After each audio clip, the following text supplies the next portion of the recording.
Good morning, everyone, and thank you so much for tuning into your Sunday edition of Wasatch Weekends. We love getting to be here to bring you some great community information, help you get inspired for the summer, maybe make a new recipe that I had the wonderful opportunity to make for you a little while ago, because it is National Chocolate Day. So if you're someone who loves that delicious sweet treat, well then you're gonna make some homemade edible cookie dough with us here in the kitchen in just a little bit. Then we're gonna be chatting with an incredible magician about his upcoming performances, and you're not gonna wanna miss out on all of the fun. But let's take a look at that local weather forecast before that all starts.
I had the opportunity to chat with lifestyle expert Megan Murphy about some great tips and tricks for the summer and some summer must-haves, as well as some summer reading that you're not going to want to miss out on. Let's hear what she has to say.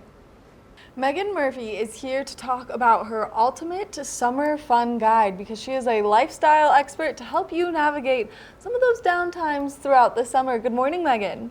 Good morning. Thank you for having me. Thank you so much for taking the time to chat with us.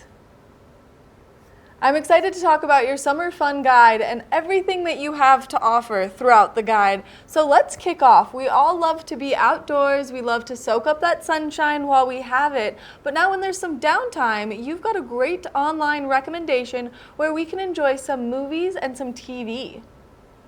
So here's the thing. So I have 3 kids, and they do so much outside during the summer, but they also have a lot more downtime than they do during the school year. And so they're gonna be on devices and they're gonna be streaming. And I wanna make sure they're not accidentally stumbling upon pirated content or illicit streaming sites.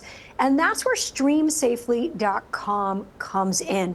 It is an incredible resource for parents that's gonna help us all stream safely. So go to summer camp, go on the checklist, and it's gonna give really helpful tips for your family to keep everybody safe. We can watch without worry thanks to Stream Safely. It's also going to give us great movie and television picks that are family friendly and how and where to watch those safely. There's also something called Brain Gain, and these are picks that are going to stimulate a little bit of learning and creativity, all from streamsafely.com, a really fabulous resource for parents.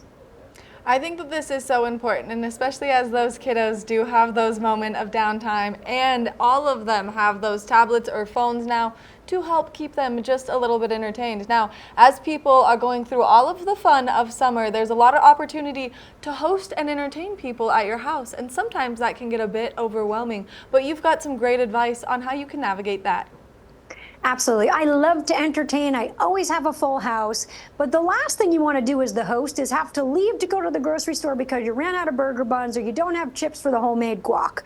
So Shipt, SHIPT.com, or the Shipt app is my absolute ultimate delivery sidekick. So for $99, you get a yearly membership, and that's going to give you free same-day delivery on orders $35 or more. You know, from some of your favorite places like Target, Costco, your local grocery store, CVS, Petco. You get 24/7 service. And what I think really sets Shipt apart is you can flag your preferred shoppers. So you sort of have a relationship with your shoppers, and they're some of your favorites.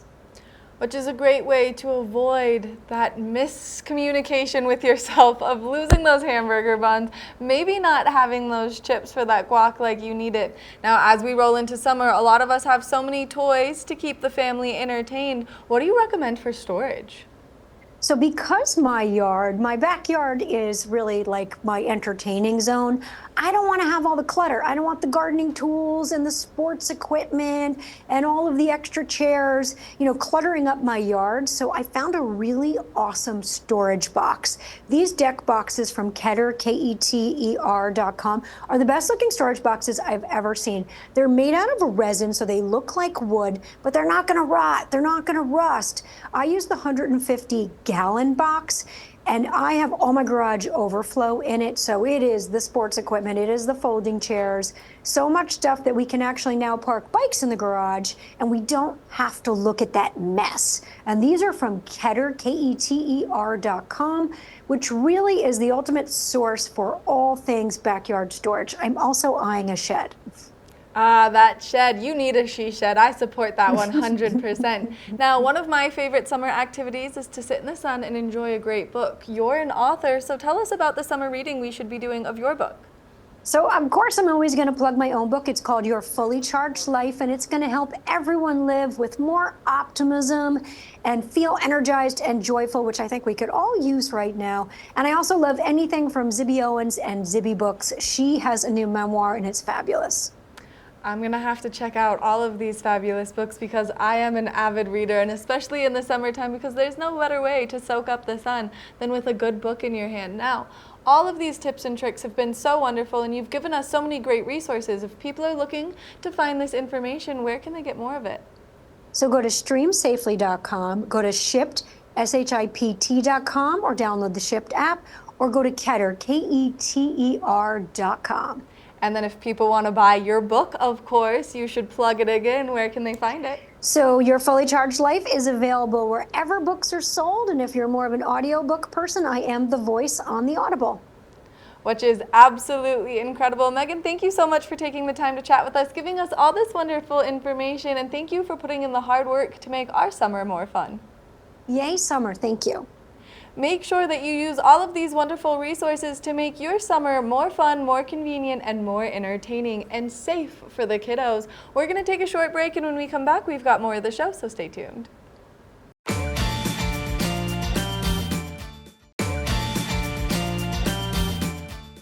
It is World Chocolate Day, so for those chocolate lovers out there, well then this is something you're not going to want to miss out on. I made some edible cookie dough at home so that you can just take nice chunks of the cookie dough and enjoy it. Now, the doctor prescribes you put as much chocolate as you want in there, so let's step into the kitchen and take a look back at this fabulous recipe.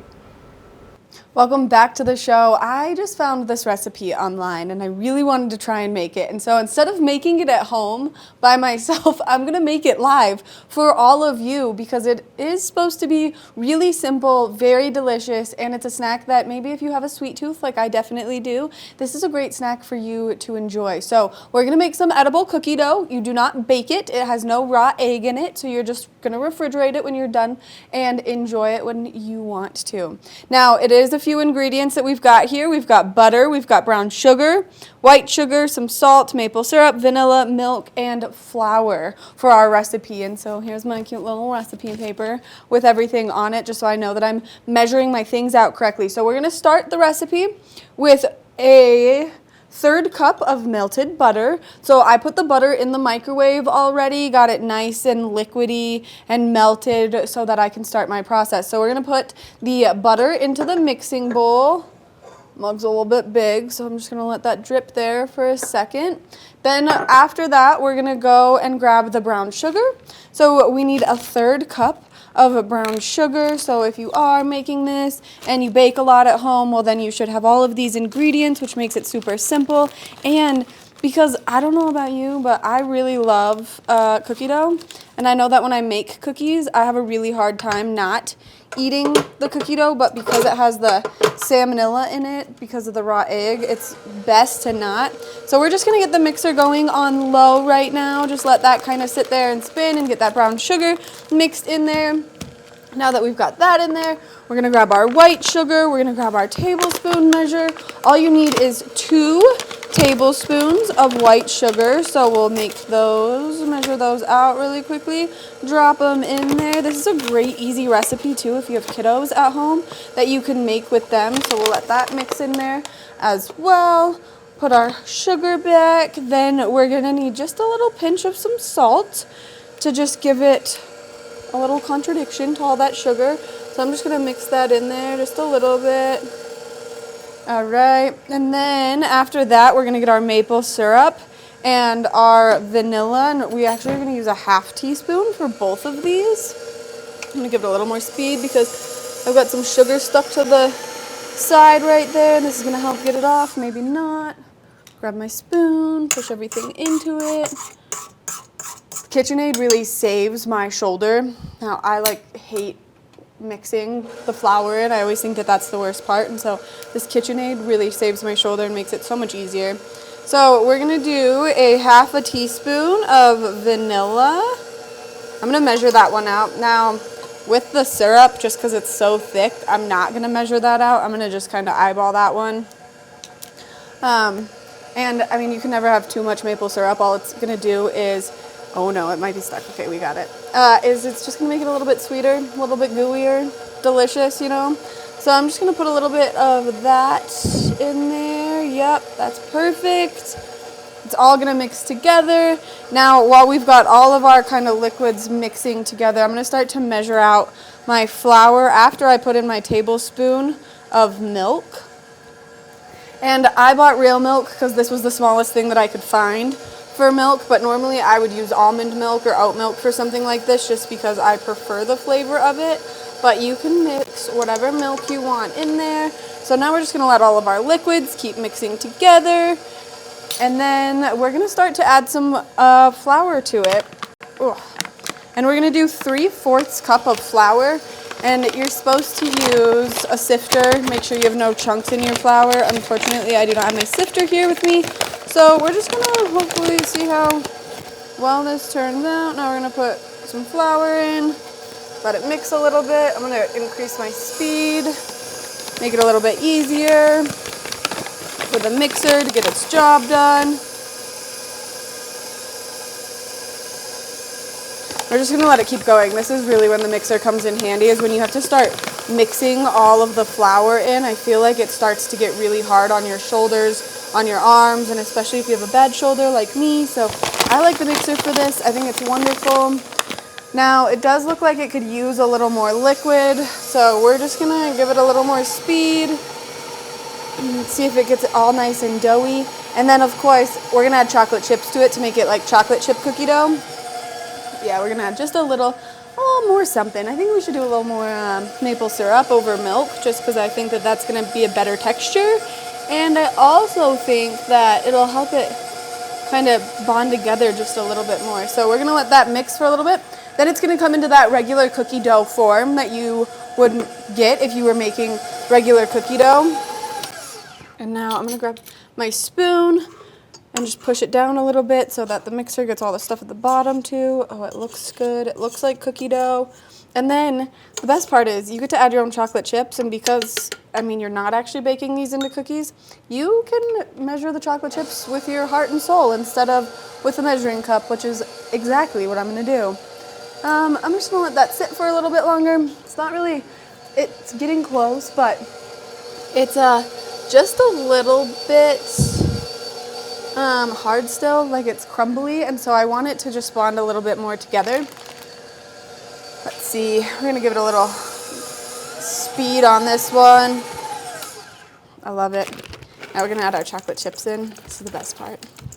It's a lot of chocolate chips. I might have just overdone that, but again, I was measuring with my heart, not with anything else. I'm gonna mix the chocolate chips in with hand, that way, by hand, that way I can just fold them in, and it'll be extra delicious. So I'm gonna get this guy off here first. Get all my yummy cookie dough off. I'm really excited, and everyone here at the TV station is really excited to try this because I've been talking about this recipe for a few days now, and finally we have the opportunity to make it. And so I hope it comes out as good as it said it was going to online. That way you can do this at home and you can make it and then you can enjoy this edible cookie dough. Like I said, mine's a little bit on the crumbly side still, but you know, put a lot of chocolate chips in there.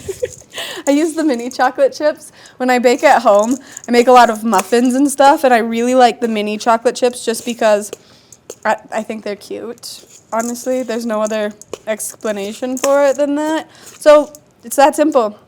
Now, it's not going to have the exact texture as normal cookie dough because it doesn't have that egg in it. And of course, we're not going to bake it. We're just going to allow you to enjoy it. So you can grab a spoonful. This is such a great little snack. It's not a lot of ingredients, just a few. And then you can enjoy some edible cookie dough. That way, if you're someone who loves it, like I love it, well, that's as easy as it is to make. So make sure that you make this at home. I'll read the recipe one more time. All you need is a 1/3 cup melted butter, a 1/3 cup brown sugar, 2 tablespoons of white sugar, a pinch of salt, half a teaspoon of maple syrup, half a teaspoon of vanilla, 1 tablespoon of milk, and then 3/4 cup flour. And then, of course, the chocolate chips as your heart desires, your soul desires, how much you love chocolate. And then it's that simple. You can put it in a Tupperware, leave it in your fridge, have it as one of those, like, deserved snacks. Now we're going to take a short break. I'm going to eat some cookie dough and see how it is, and then we'll come back with more of the show, so stay tuned.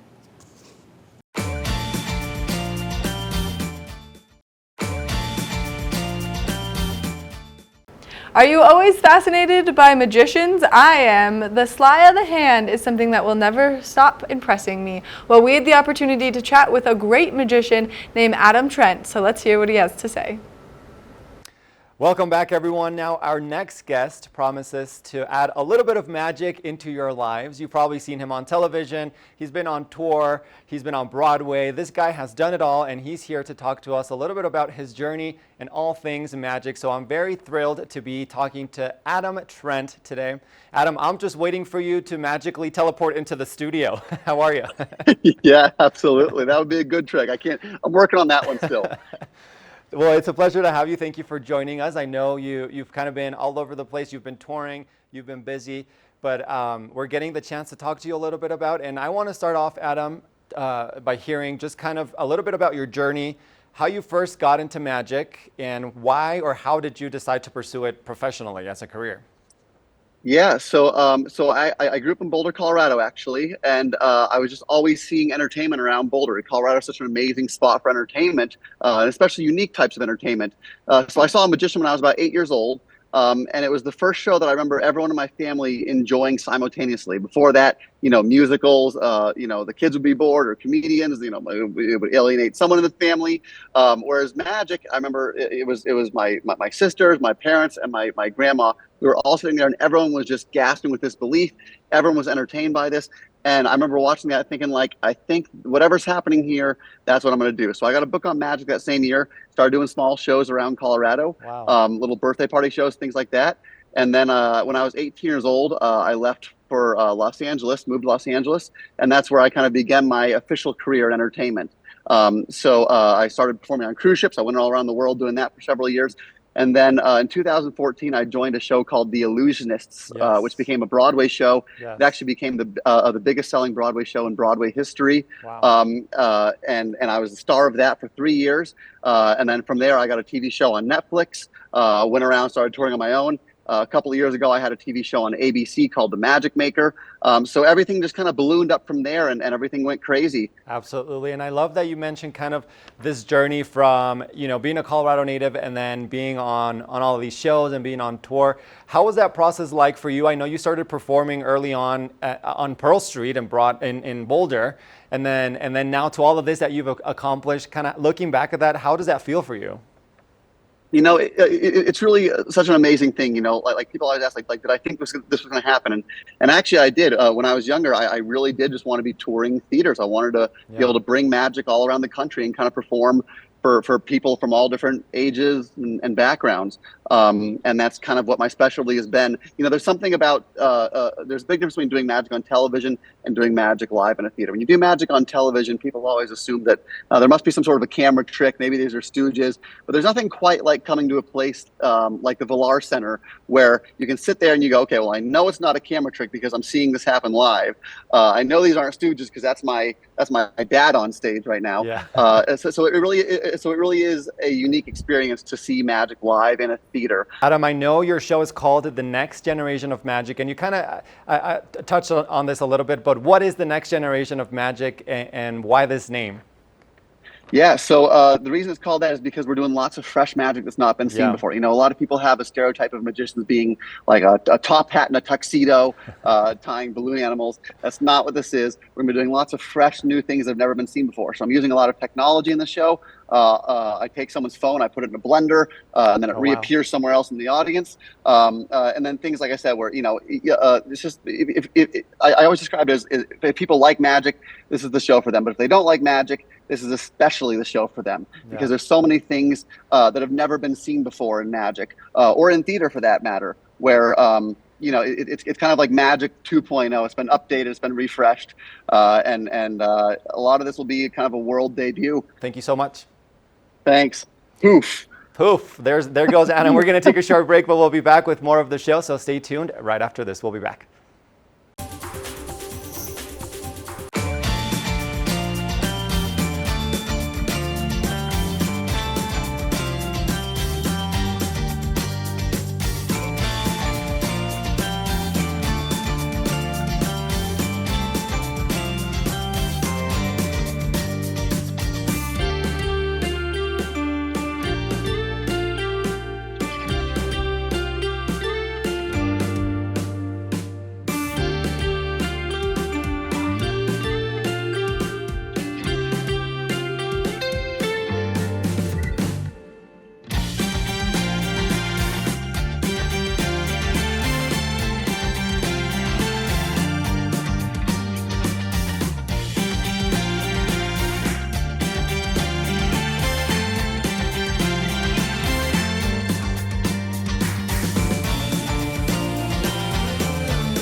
We want to thank you so much for tuning into your Sunday edition of Wasatch Weekends. I don't know about you, but I'm quite impressed by that magic trick. Look, now you see it, now you don't.